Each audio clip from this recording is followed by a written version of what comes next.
pertanyaannya sekarang, seberapa berbahaya radioaktif di kawasan Cikande Serang ini? Kami akan bahas bersama dengan para narasumber.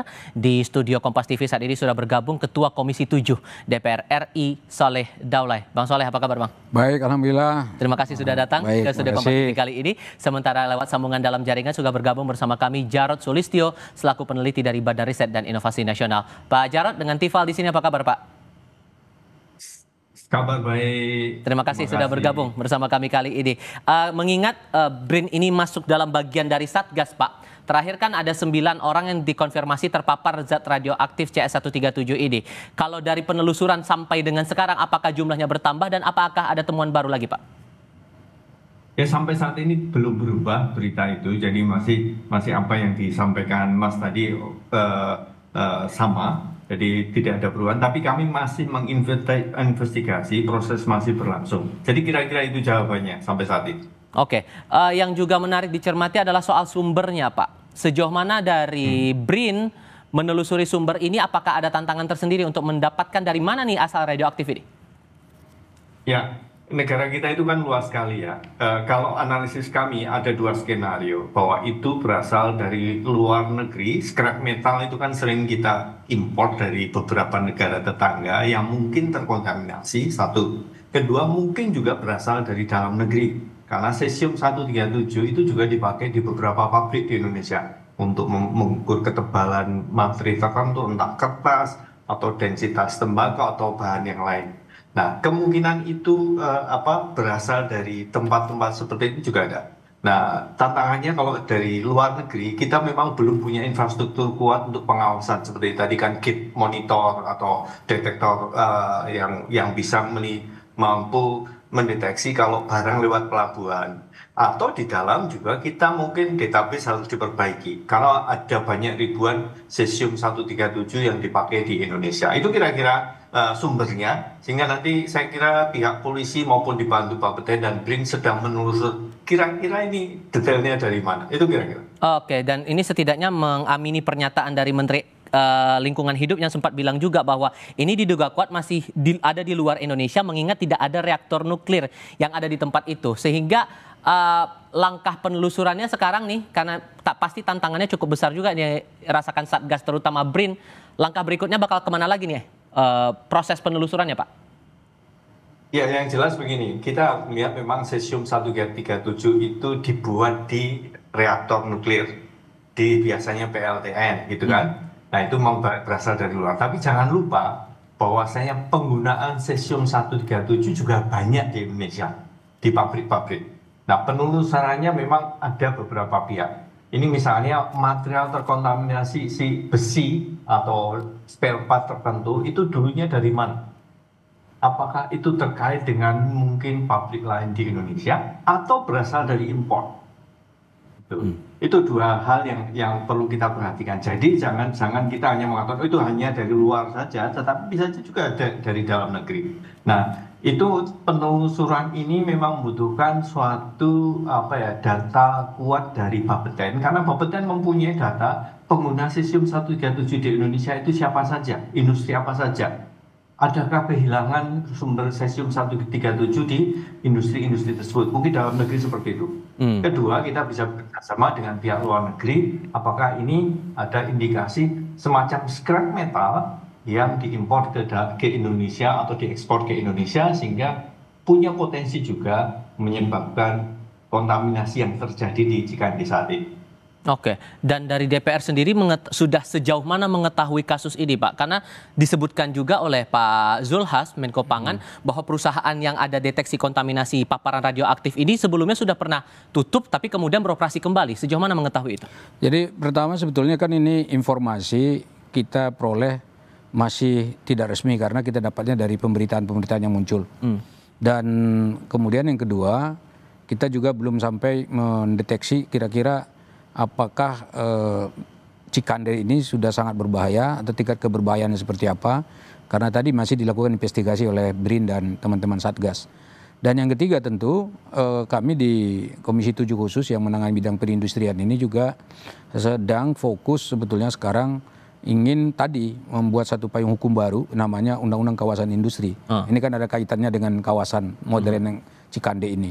Nah, jadi kita sedang fokus di situ, tetapi kita berharap bahwa apapun yang dilakukan oleh pemerintah saat ini ada beberapa hal yang perlu diperhatikan.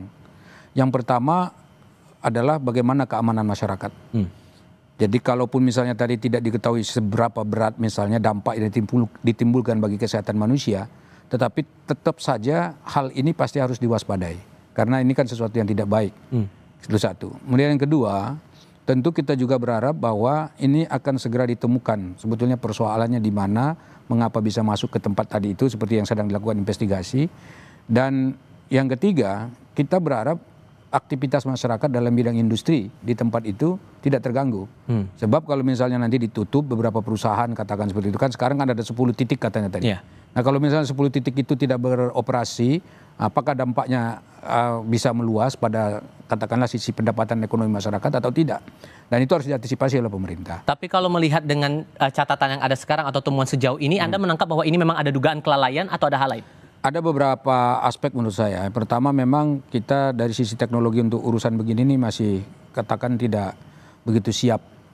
Terutama tadi yang mengetahui pertama sekali adanya radiasi seperti ini itu justru bukan di negara kita, bahkan dari negara lain. Nunggu ada laporan dulu baru kemudian. Dari negara lain lapor ke kita, baru kita ketahui oh ternyata ada gitu. Awalnya kan pertama kita shock, ya nggak mungkin lah masa gitu kan. Tetapi setelah dikembalikan kemudian diteliti ternyata ada. Berarti artinya di Indonesia sendiri hal ini tidak menjadi perhatian utama.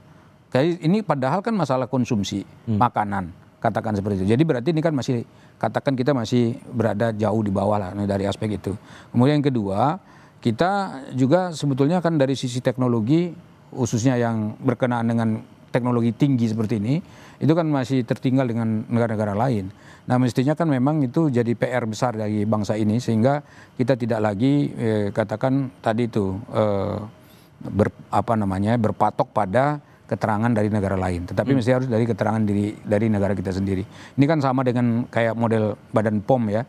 Badan POM itu kan pengawas obat makanan dan barang-barang yang beredar yang dikonsumsi oleh masyarakat. Kan sekarang kita sudah bisa melakukan itu dengan cara kita sendiri, dengan lembaga kita sendiri. Dan kita juga bisa katakan quote and quote itu berdebat dengan negara lain dengan pakai data masing-masing.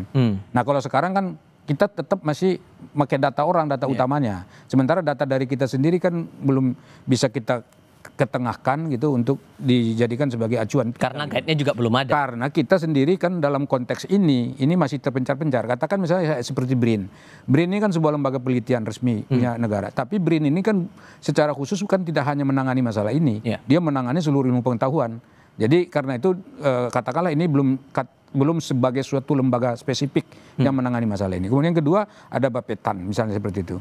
Kemudian ada Kementerian Lingkungan Hidup.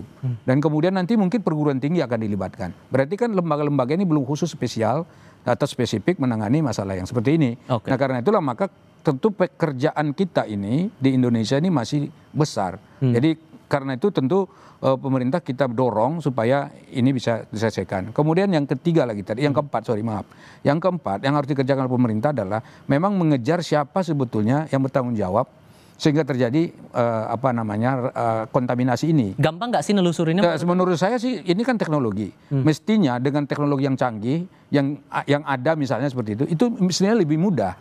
Tetapi kalau misalnya teknologinya saya tidak tahu ya setinggi apa teknologi yang kita miliki saat ini. Kalau teknologinya nggak cukup, tidak memadai untuk itu, maka itu akan sulit juga.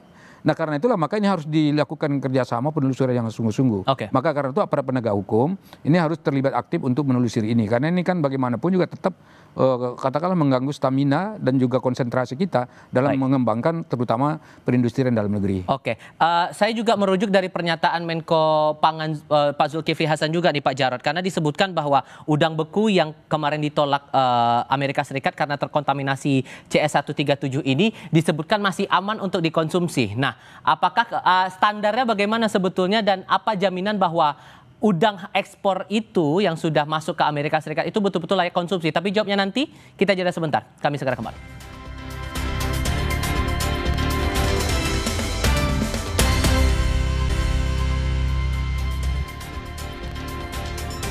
Pak Jarod, melanjutkan pertanyaan saya di segmen sebelumnya. Ini mengutip lagi pernyataan dari Menko Pangan Pak Zulkifli Hasan yang bilang udang beku yang ditolak Amerika Serikat karena ada kandungan cesium itu disebut masih aman dikonsumsi dan disebut berada di level ambang batas yang sudah ditetapkan pemerintah 500. Betulkah seaman itu? Ya, kita harus melihat konteksnya ya. Artinya begini, batas cemaran untuk cesium 137 itu memang 500 becquerel per kilogram di Indonesia. Nah, si udang beku ini itu waktu ditemukan di Amerika cemarannya adalah 68. Jadi jauh memang 500 dan 68. Menariknya sebenarnya Amerika sendiri batas cemarannya lebih tinggi 1200. Tapi kenapa ditolak di Amerika? Karena Amerika curiga kok ada cesium meskipun sekecil apapun ada di suatu makanan impor.